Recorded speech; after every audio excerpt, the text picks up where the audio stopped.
Hello, नमस्ते, सलाम, सत श्री अकाल। और दोस्तों, कैसे हो आप सभी? खैरियत से हो? तो फ्रेंड्स, गार्डनिंग में एक चीज़ बहुत अहम रोल निभाती है हमारा गार्डन वेस्ट और किचन वेस्ट। क्योंकि वो गार्डन वेस्ट और किचन वेस्ट ऐसा भी नहीं कि वो उसको हर कोई संभाल सकता है।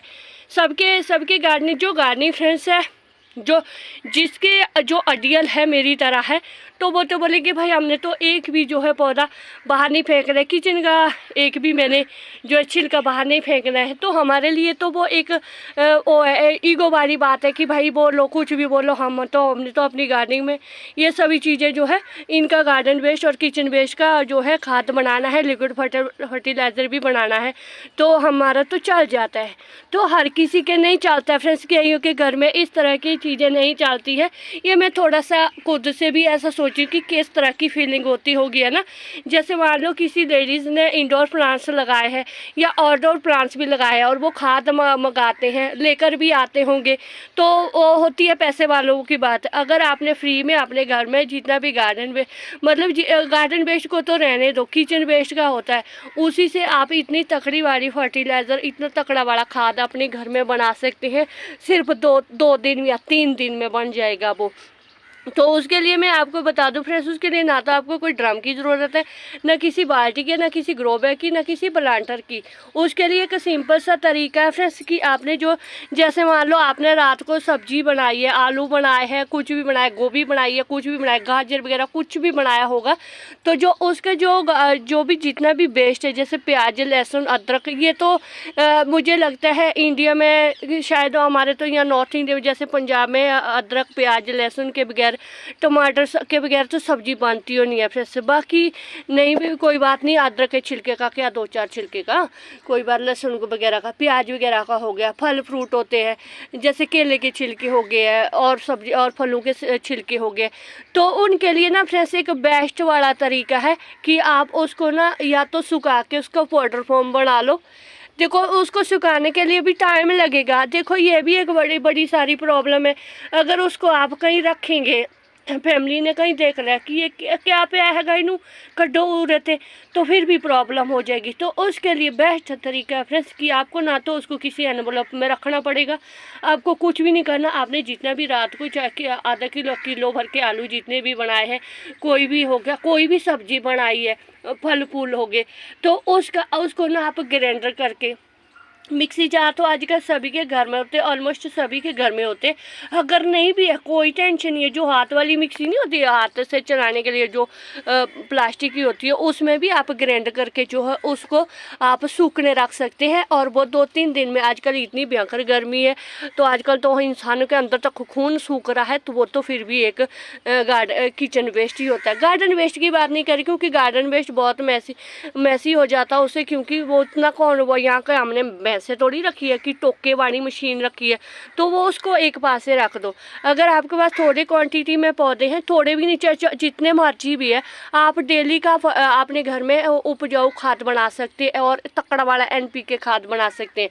तो उसके लिए आपको क्या करना है फ्रेंड्स, जो जितने भी आपने, चाहे रात को जितने भी छिलके हुए, चाहे जैसे मेरे थे कल, ये देखो ये 3 आलू थे, 2-3 आलू थे, हमने राजमा बनाए थे रात, तो 3 आलू थे, प्याज था, 1-2 प्याज के छिलके थे, लहसुन थे, अदरक के छिलके था और हरी मिर्च के छिलके थे और 2 केले के छिलके थे। तो उसी का मैंने ये देखो यहाँ पर ये जो है ये खाद बनाया है। ये मैं पता क्यों बनाती हूँ, क्योंकि मैं तो ये आप सभी को बताने के लिए बना रही हूँ, मैं नहीं बनाती हूँ, मुझे कोई ज़रूरत नहीं, मेरा तो बड़ा सारा ड्रम पड़ा हुआ है, मेरे तो ग्रो बैगों में भर भर के किचन वेस्ट होता है।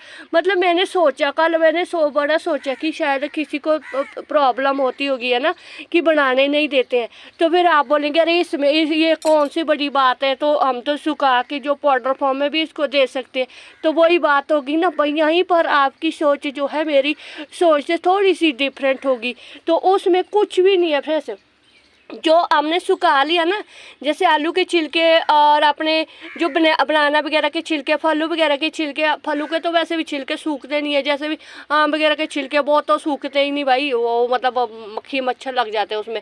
तो उससे क्या होता है कि जो इसके अंदर का जो ह्यूमस होता है ना, लिक्विड फर्टिलाइज़र जो होता है, जो लिक्विड होता है ना, तरल पदार्थ होता है, तो वो अगर हमने सुखा दिया तो फिर बचा क्या पीछे फ्रेंड्स, कुछ भी नहीं। ये जो जितनी भी प्रकृति में जितना कुछ भी है ये उगता है ना फ्रेंड्स, ये बिना ह्यूमस के नहीं उगता है। आप देखेंगे दरख्त में से जब पत्ते सूखे पत्ते ग्रीन लीव्स और धरती पर या मतलब गिरते हैं तो वो वहाँ पर जो लिक्विड उनका अलग निकल जाता है, फिर वो सूख जाता है, फिर वहाँ पर उसकी मिट्टी बन जाते हैं। ह्यूमस को समझना तो हर किसी के बस की बात नहीं, मुझे खुद इतनी समझ नहीं है ह्यूमस की। बस इतना से मुझे मालूम है कि जो ह्यूमस होता है जैसे तरल पदार्थ मतलब रस, जैसे आपने नींबू को निचोड़ लिया उसका रस हो गया, तो बाद में बचा क्या छिलका है ना, तो असली चीज़ तो आपने निकाल दी है। नींबू पी लिया नींबू पानी तो पीछे की बचे हैगा छिलके दा, बस उन्हें सुखा दो पाउडर फॉर्म बढ़ा लो। तो मेन बात होती है फ्रेंड्स कि जो ह्यूमस का होता है ना, जो ये लिक्विड होता है ना, ये बड़ा लिक्विड ये पानी की तरह बाष्प बन के उड़ता नहीं है, ये यहीं पर इसी में ही अब्जॉर्ब होगा। जो सुखाया हुआ होगा उसमें ये लिक्विड हमने ख़त्म कर लिया, उसके बाद सिर्फ उसका जो हमने वेस्ट जो भी मतलब 50% हमने उसको बर्बाद कर लिया। तो इस बात को समझना बहुत ज़रूरी है कि थोड़ा सा इसको दिमाग से सोचना पड़ेगा, समझना पड़ेगा। अगर ऊपर ऊपर से सोचें पर आपको इसको आपने मेंटली अपने दिमाग में सोचना पड़ेगी कि आखिरकार मैं कहना क्या चाहती हूँ। जैसे कि मान लो मूँगफलियाँ होती है, जब तक उनको भूनते नहीं है उसका तेल नहीं निकालते हैं तो तब तक वो रसीली होती है, कच्ची मूंगफली होती है। जब उसको भूनते हैं उसका तेल निकाल देते हैं उसके बाद वो फोकी हो जाती है, जैसे बादाम में से तेल निकल जाता है, बादाम फिर फोके हो जाते हैं। बस ऐसा खाओ उनको प्यास लग जाती है ज़्यादा। तो वही चीज़ है, जैसे मान लो हमने सेब है, सेब को हमने काट के रख दिया सुखा दिया तो उसका जो छिलका बचा बस क्या उसको बाद में बबल गम की तरह चबाते रहो। तो मेन चीज़ ये है फ्रेंड्स, अगर इस बात को समझ गए ना फ्रेंड्स, ये वाली बात समझ गए ना कि जो अगर ह्यूमस को समझ गए तो समझो आप समझ गए। तो इसको मैंने ग्राइंड किया है बिल्कुल, 3 आलू मैंने बताया ना, तो अभी इसको धूप में रखेंगे तो ये बिल्कुल सूख जाएगा क्योंकि पानी की तरह बाष्प बन के उड़ेगा नहीं। वही बात है ना, जैसे आम पापड़ वगैरह को बनाते हैं रस निकालते हैं तो उसके पापड़ बन जाते हैं, तो इसका भी सेम यही चीज़ होता है। पौधों के लिए ह्यूमस का होना बहुत ज़रूरी है। तो एक तो जो सूखा पाउडर फॉर्म में होगा वो ब्राउन कलर का होगा, जो ये वाला जब ये सूखेगा ना फ्रेंड्स ये बिल्कुल ब्लैक कलर का होगा। क्योंकि कल ही मैंने वो किया, क्योंकि मैं इस तरह तो थोड़ा सा बनाती रहती हूँ, कई बार मेरे पास थोड़ा सा बचा होता है यार, वैसे तो मैं तो वैसे ड्रम वगैरह में ही डाल देती हूँ, ग्रो बैग में वो भर देती हूँ।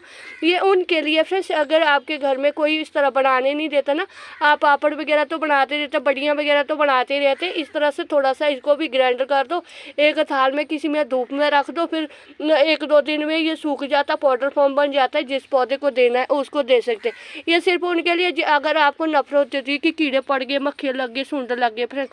बाकी फ्रेंड्स जितना का मैंने समझाना था मैंने समझा लिया। बाकी अगर कोई समझदार है वो समझ गया होगा, नहीं समझे तो भाई और भी ज़्यादा समझदार है। मैंने अपनी ओर से पूरी कोशिश की है समझाने की इसका क्या प्रोसेस होता है। तो बस फ्रेंड्स शुक्रिया, जिंदे बस रहो, वाहिगुरू जी थानू ढेरों कामयाबियां दे।